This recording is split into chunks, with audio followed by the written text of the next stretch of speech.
Hello, welcome back from break. I'm going to spend a few minutes going over the exam that you took before you went on break. This exam, as I mentioned in an email, will not count toward your final grade. The first question is the first law of thermodynamics, and that says that in any process, spontaneous or non-spontaneous, the total amount of energy in the universe is constant. And it's incorrect to substitute matter or mass instead of energy. It's also incorrect to substitute entropy instead of energy. Second law says that in any spontaneous process, the total entropy of the universe increases. It's incorrect to say energy instead of entropy because that would contradict the first law. The third law states that the entropy of a perfectly ordered crystalline substance at absolute zero Kelvin, is zero. Question number 2. This concerns the reduction of mercury 2 oxide with zinc to give metallic mercury and zinc oxide.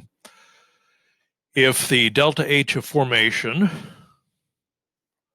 or delta H of the reaction, I should say, is positive 259.7 kilojoules per mole, and the change in entropy is negative 7.8 joules per Kelvin, what is the total entropy change?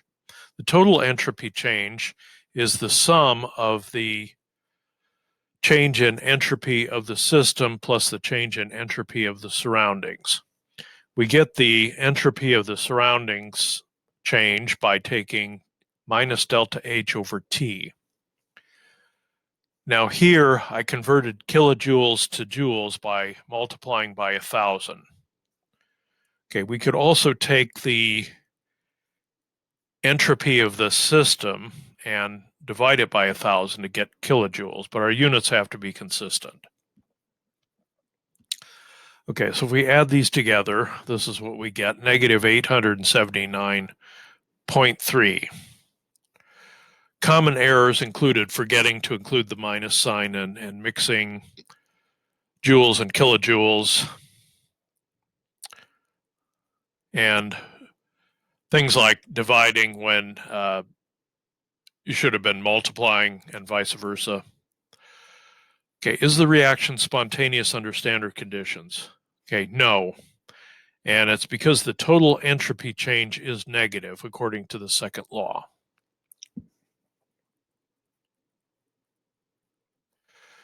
The delta G of formation for gaseous bromine at 298 Kelvin is 3.14 kilojoules per Kelvin. And that for, let me make that kilojoules per mole.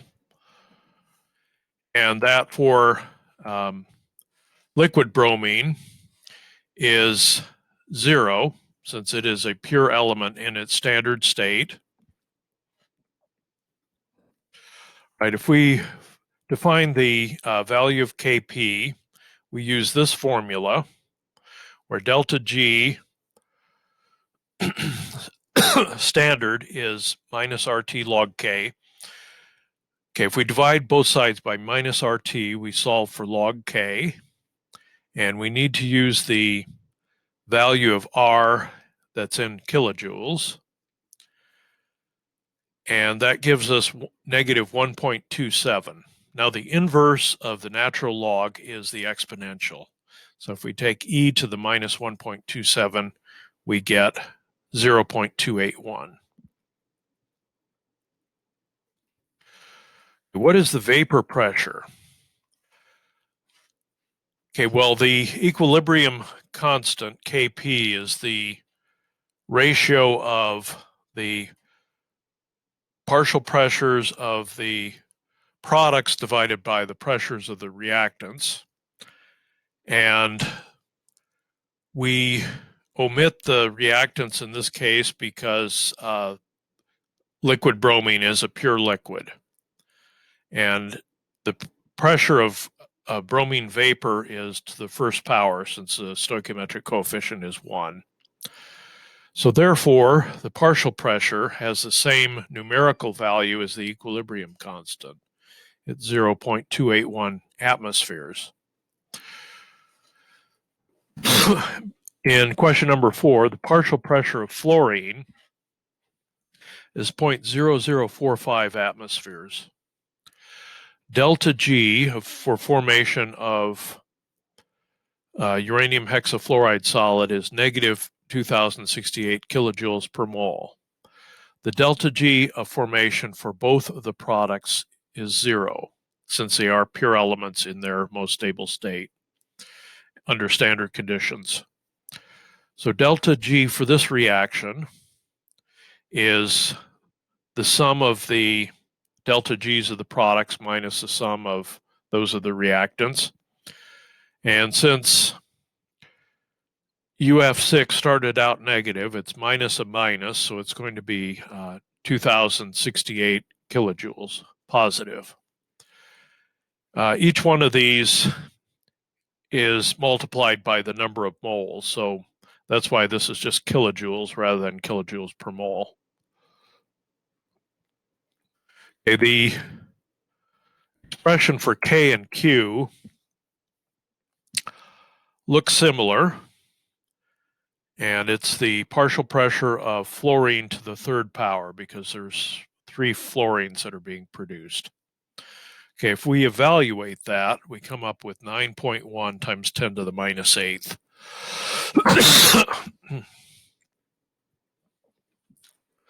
A delta G non-standard is given by this formula. Okay, we've calculated Q up above here, and we want to use the value of R that's in kilojoules. Okay, this term here works out to about negative 40, and so our delta G non-standard is 2028 kilojoules.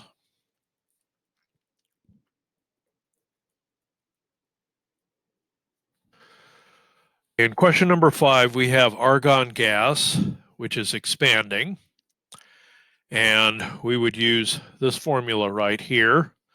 We simply substitute these values. N is the amount in moles, R is the gas constant, and we want our value to be joules per Kelvin, so we would use this value of the gas constant,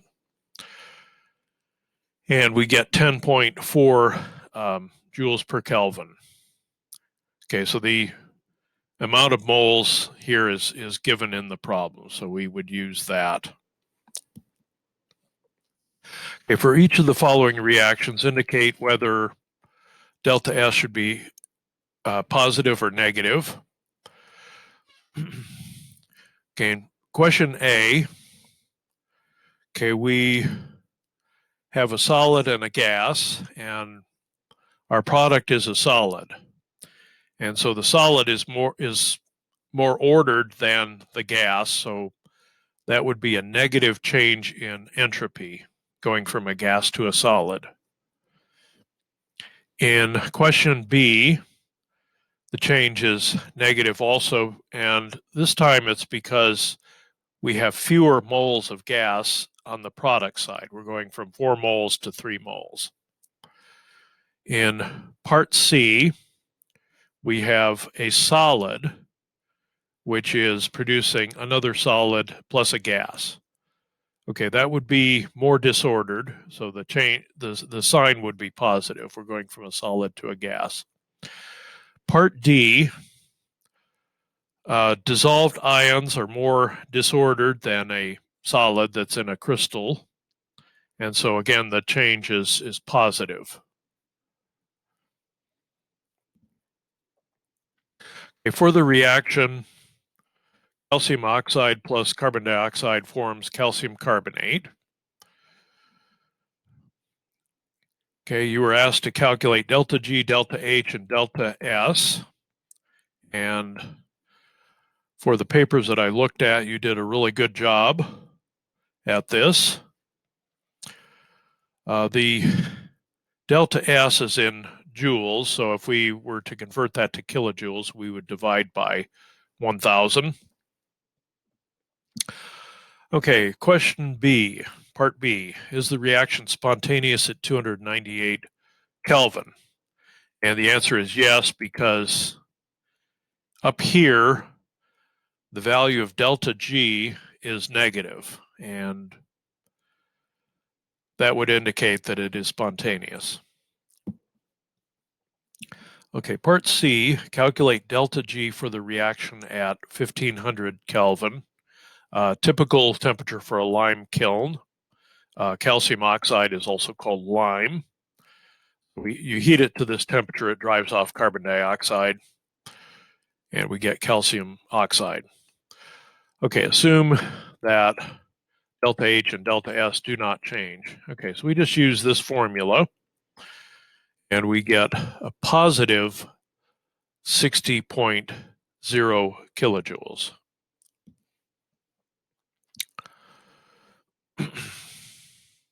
Okay, so it's not spontaneous at that temperature.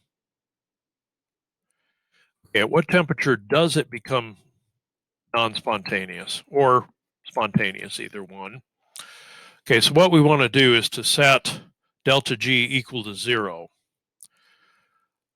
Okay, that means that delta H is equal to T delta S, and T would equal delta H over delta S.